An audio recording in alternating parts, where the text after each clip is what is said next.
Yes, hello mga kwan. Welcome naman tayo sa Luto. Please, bago po like and subscribe muna tayo sa ating YouTube channel, Click that notification para lagi kayong updated sa aming mga video. So, today's menu ay we have here pork chop na binabad na po yan. Yes. And magagata tayo ng hipon.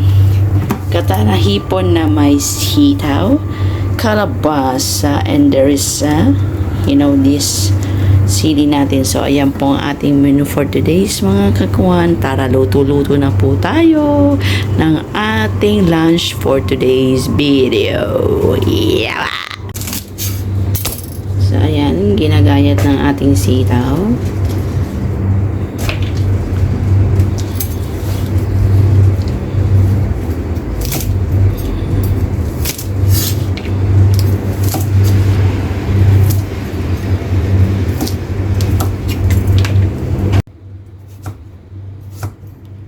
Iwan na rin ang ating favorite kalabasa.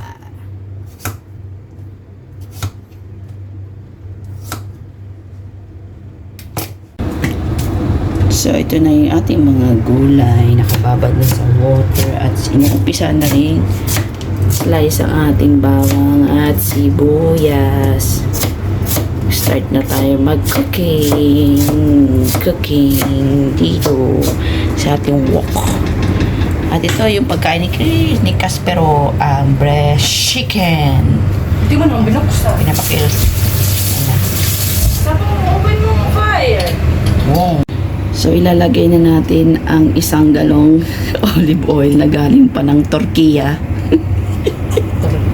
Jordan? Jordan pala, sorry. Mali. Olive oil yan. Pure yan na olive oil eh. So, start na tayo mekos-mekos ng bawang.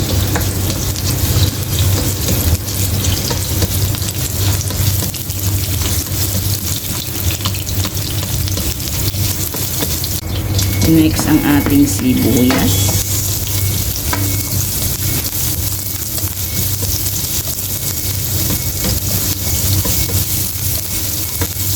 Ayan, sa mahilo na silang lahat. So, yan ang ating hipon.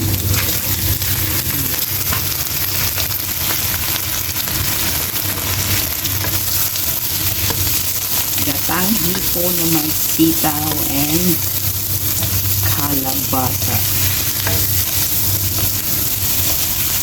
Gusto niyo yan? Gusto niyo yan?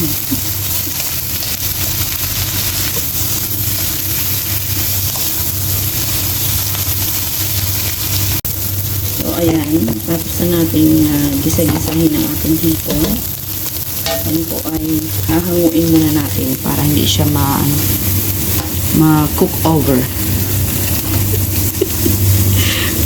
Walang pakialaman.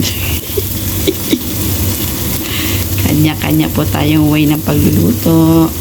Hindi po tayo expert. So, Hindi kasi masarap pag overcook na yung dikit na yung skin ng hipon sa basta yun na yun. Naintindihan yung sinasabi ko. You know what I mean to say. Tsaka natin igigisa na yung ating mga gulay. The hipon. Set aside muna natin yan. kalabasa. Sa kalabasa na tayo.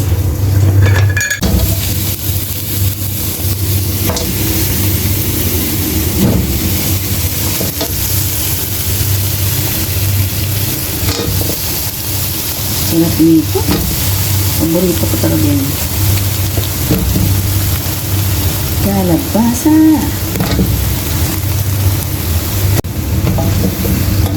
Mekos na natin yan.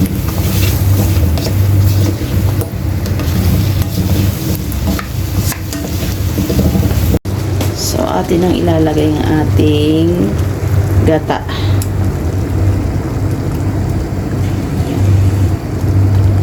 Isang latang gata. Walang gatang una, gatang nono. Gatang isa. Gatang isa lang. Jay, kanami. Ating mekumekos na yan. Sarap. Ay! Huwag nating overcook ang ano. Oo, ang asawa ko. Hindi ka naman nakain yan. Para hindi madurog. Kasi ayaw mo nga. Hindi po siya nakain yan. This pa. Ayan, nalagyan na natin ng pampalasa. Patis. Konting patis lang naman. Atin mo ng tikman ng gata.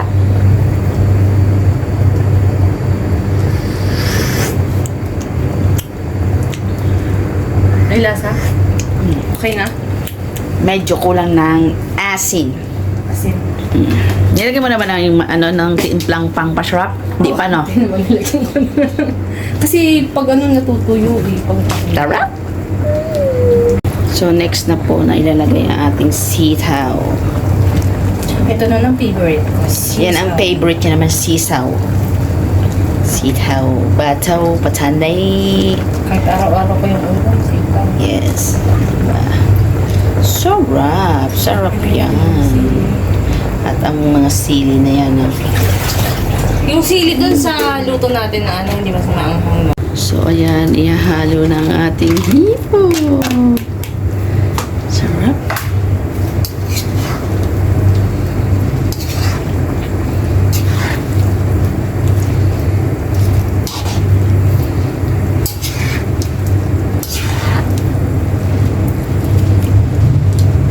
So, ayan, atin munang pakukuluan ang ating pork chop sa sarili niyang yung minarinate na sauce.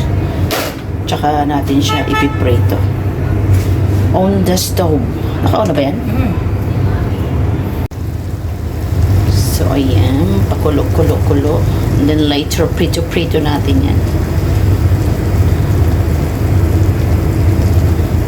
So, ayan, natuyo na po siya. Atin na pong hahanguin ang pork chop. Then, we will fry it. Ay!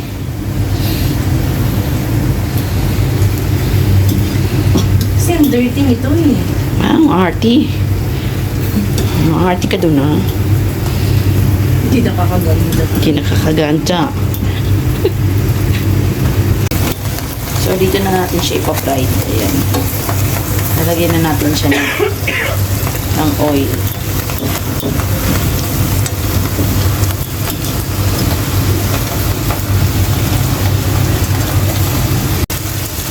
So, ayan na tayo. Naglagay na tayo ng oil. Hindi olive oil. Hindi po olive oil. Baka nang mawili na. Sarap na. Amoy. Sarap. Yun na, oh. Napakasarap. Legit.